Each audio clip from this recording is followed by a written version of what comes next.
Estamos llegando al final del programa y ahora llegó el turno de ellos, de los más grandes. Estamos en el nivel medio y son los más grandes del nivel medio y les damos la bienvenida acompañados con el profe Reinaldo, profe de informática. ¿Cómo están, chicos? ¿Todo bien? Todo bien. Estamos con Martín y Abril, representantes de quinto año. ¿Cómo viene la jornada en informática? ¿Cómo se trabaja este año? En realidad no es informática. ¿No? No, o sea, yo soy profesor de informática en otros niveles, por eso. Pero lo que trabajamos con ellos en quinto año es el tema de diseño gráfico. Diseño gráfico. Publicitario particularmente, y nosotros, bueno, aplicamos un poco desde lo teórico, desde lo práctico, qué es lo que significa el diseño gráfico, cómo se trabaja, qué es lo que se puede lograr, y un poco el análisis de algunas piezas gráficas que tiene que ver con la disciplina. Exactamente. He repasado, hay vanguardias artísticas y gráficas, y bueno, todo de ustedes para que compartan con nosotros este análisis. Bueno, muy bien. En realidad lo que nosotros vamos a trabajar ahora, por ejemplo, lo que estuvimos trabajando este último periodo del cuatrimestre, son las vanguardias rusas, o las vanguardias artísticas rusas, que después tienen su correlación con el diseño gráfico ruso.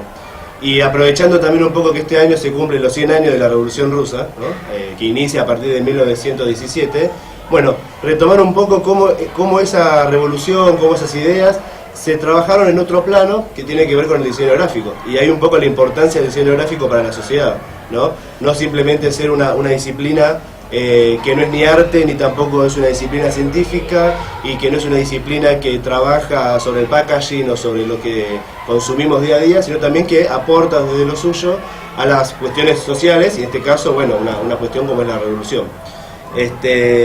A mí me gustaría empezar a leer algo que dice uno de los autores, el Lesinski, que vamos a hablar después, que creo que representa un poco todo ese espíritu de la época, ¿no? Nosotros ya sabemos que la Revolución Rusa es un periodo que se representa a sí misma como una nueva etapa de revoluciones, ¿no? Donde los trabajadores, los obreros buscan tener unos derechos, y entonces en todo este ámbito, en esto de sacar al rey del poder, implantar un nuevo gobierno, bueno, aparece todas estas ideas, ¿no? Entonces, él dice, durante el periodo de la revolución se acumuló una energía latente en nuestra joven generación de artistas que simplemente esperaba el gran mandato del pueblo para liberarla y desplegarla. Son las grandes masas, las masas semi-alfabetizadas, las que constituyen el nuevo público. La revolución de nuestro país llevó a cabo una enorme tarea educacional y propagandística. Se tomó el libro tradicional y se lo rompió en páginas sueltas, se lo amplió a un tamaño 100 veces mayor y se lo coloreó para darle más intensidad y se lo llevó a la calle en calidad de afiche. Y estos afiches de lo que él habla, estos afiches, lo que hoy diríamos pósters, propagandísticos o publicitarios, que tienen que ver con la revolución, es un poco lo que vamos a analizar ahora para ver cómo se replica. ¿Y qué impacto han dejado? Claro, porque eso después, bueno, vamos a ver cómo termina la historia. Bueno, arrancás vos. Dale. Voy a empezar a hablar de un póster publicitario que es golpeado, se llama Golpeado a los blancos con la cuña roja, que es este que estamos viendo acá. Bueno, esta obra fue también diseñada por Lesinski, que es la obra más importante de una vanguardia que nace en la época, que es el constructivismo, que justamente lo que plantea es eso, es fomentar el ejército rojo, que son los comunistas que van a pelear contra los monárquicas, en ese momento contra el zar, que era el rey de Rusia. Y bueno, lo que plantea esa imagen es eso, ¿no? Plasmar de una forma simple con las figuras, pero no simple con el mensaje, ¿no? Porque si nosotros vemos esta obra ahora en la actualidad, fuera del contexto, por ahí no entendemos lo que significa, solamente vemos un triángulo y un círculo que no sabemos lo que es. Pero en el contexto de plena Revolución Rusa de 1919, podemos ver que este triángulo rojo justamente es el ejército rojo, conformado por los comunistas, luchando contra el zar o la monarquía de ese momento. Bueno, representado con formas simples y también que tiene una estructura asimétrica, podemos decir, porque si nosotros dividimos la imagen en dos, tanto vertical como horizontalmente, no hay relación, o sea, está representado de una forma caótica, que es justamente como está representada la revolución de esa época, que ellos planteaban que la revolución no se iba a hacer mediante votos o mediante una forma pacífica, sino mediante la pelea y el caos. Bueno, también podemos hablar del fondo, que de este lado vemos que se divide en dos, el fondo en una parte blanca y una parte negra. La parte blanca justamente está del lado de la cuña o el triángulo rojo, representando toda la luz y la luminosidad de estas nuevas ideas revolucionarias. Y de la parte de la monarquía tenemos la oscuridad en la que esta misma está sometida. Bueno, como conclusión podemos decir que utilizaban formas geométricas o simples, o se podría decir abstracto, aunque no es abstracto porque tiene palabras, que es justamente el nombre de la obra, para representar un mensaje tan fuerte como sería la revolución en esta época y difundirlo mediante afiches. Fantástico. ¿Qué más? Bueno, el afiche del que voy a hablar yo es básicamente el afiche de una película de la época de 1925 que se llamó El acorazado Potemkin. El afiche lo hizo Mikhailovich, que fue un diseñador gráfico soviético muy importante en su época, y la película fue dirigida por Sergei Eisenstein, que la película es considerada una película de culto, básicamente, muy importante, que fue muy estudiada por las técnicas de montaje que se utilizaron, y es basada en un hecho real, que fue un levantamiento de marineros en un acorazado, el acorazado Potemkin, que estaba bajo el dominio de un gobierno zarista, ¿no?, al cual querían derrocar. Entonces por eso es como una película muy representativa de lo que fue la Revolución Rusa, ¿no? Fue un levantamiento ante el sistema, digamos, la hegemonía. Lo que vemos es bastante simple. ¿Por qué? Porque el afiche cumple con un principio de diseño gráfico que es la simplicidad, en principio. Vemos un marinero, que es un recorte fotográfico real, con el acorazado detrás, el acorazado de guerra, y bueno, el fondo se nota bastante bien todas las palabras. Y a diferencia del afiche que nos contó Abril, lo que tiene este afiche es la simetría, ¿no? Si vos partís el afiche a la mitad, ves lo mismo, entre comillas, ¿no? Porque claro, por la imagen tal vez. Pero se nota lo mismo, digamos. Básicamente esto lo relacionamos con lo que fue la Revolución Rusa también, porque lo que busca la Revolución Rusa es el comunismo, digamos, la igualdad de clases. Tal vez puede parecerlo buscado, pero es básicamente lo que se buscó con este afiche, en conclusión, digamos. Como claro, un afiche puede representar tanto. Claro, en realidad es interesante por ahí agregar algunos datos de color que tienen que ver un poco con la época, como decía Abril, ¿no? Por ahí uno lo ve y no lo entiende, no lo interpreta de la misma forma, pero hay que ponerlo siempre en contexto.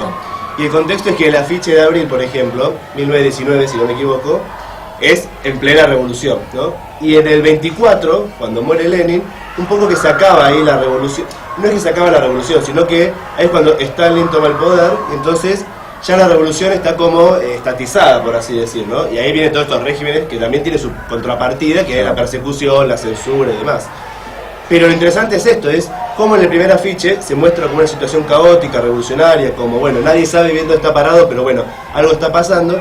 Y en este otro es toda una estructura mucho más tranquila, armoniosa, ¿no? Claro, porque intenta representar un poco eso. Si uno sabe la historia de la revolución del acorazado, que son 10 años antes de la revolución misma rusa, lo que sucede en ese barco es de todo menos la tranquilidad, ¿no? Entonces, este afiche representa esto que él decía de la igualdad, es decir, bueno, dos partes iguales, tranquilas, armoniosas, diferente por ahí al otro afiche. Sin embargo, ambos como que tienen su misma estética o su misma forma de mostrar sus ideas. Hasta por ahí en los colores, el amarillo es más calmo, el otro era rojo intenso, con el negro y el blanco. Y lo que queremos hacer para terminar es mostrar un tercer afiche que tal vez es uno de los más conocidos. Quienes algunos, si estuvieron viendo, creo que la Ñ o uno de estos diarios sacó en sus suplementos culturales todo este tema. Y le dieron mucha importancia a todos los afiches, creo que daban reproducciones similares, que son los con las que trabajamos nosotros. Y estaba ¿no? Que este es un afiche de Rodchenko y Stepanova. Ya son dos autores, un hombre y una mujer, casados ambos. Entonces, ya incluso eso, ¿no? El rol de la mujer dentro partícipe de la misma revolución como diseñadora. Y bueno, ambos fueron diseñadores prolíficos. Y esto es un afiche que tal vez no sabemos qué es lo que dice, pero lo que dice es para promocionar una biblioteca popular, ¿no? Justamente es un poco lo que decía el Lesige cuando lo leí al principio, esto de los protagonistas de esta historia ya no son una élite intelectual, como por ahí lo eran las revoluciones acá en Latinoamérica del 1800, o como lo fue por ahí la Revolución Francesa, sino que acá el protagonista es el pueblo que la verdad que la mayoría de Rusia, para quien conoce, es un pueblo muy analfabeta para esta época, porque la mayoría vive en el campo y son grandes extensiones de campo. Entonces no había muchas grandes ciudades, no había internet, no había nada de lo que tenemos hoy en día. Los libros escaseaban mucho. Entonces lo que hace este afiche es, bueno, promocionar esto, ¿no? Invitarlos. Claro. Y nosotros, a ver, como conclusión, notamos que este afiche tiene una correlación con la actualidad. A ver si alguno se anima. Claro, este afiche es del disco de una banda, Franz Ferdinand se llama, una banda de rock, que el cantante creo es diseñador gráfico. Y bueno, vemos claramente cómo se relaciona con lo que fue el afiche de la Revolución Rusa, ¿no? Claro. La referencia de la cara de la mujer, el grito, mismo cómo está escrito. Sí, también podemos ver cómo este estilo se mantiene en la actualidad y no es algo que se terminó con la revolución, sino que se sigue usando el mismo estilo, también con el puntillismo y la simetría. Sí, es un poco esto, ¿no? La elección de la vanguardia, esta en particular, fue un poco arbitraria, tal vez por el único hecho significativo es que pasaron 100 años desde que inició, no es que pasó mucho más, pero puedes haber agarrado cualquier otra vanguardia de la época, hay muchas, que eso lo estudian en morfología en cuarto año, bueno, hay muchas para trabajar, y sin embargo por ahí es esto, ¿no? La importancia de estos hechos culturales, estas producciones culturales, y cómo impactan tanto en la sociedad de la época como en la actual, porque se mantiene, ¿no? Digo, una banda actual o una banda que no es la única tampoco, que intenta como revalorizarlo desde esa gráfica, a veces por las ideas, a veces simplemente por lo estético. Entonces como que eso se sigue manteniendo en vigencia. Intentar buscar en el pasado producciones gráficas que en el día de hoy se sigan utilizando. No, ha sido fantástico. Aparte, esto de verlo ahí y compararlo en vivo es genial. Gracias, chicos, por venir, por explicarnos, por aprender un poco. Acá el profe también. Hemos llegado al final de Media Falta.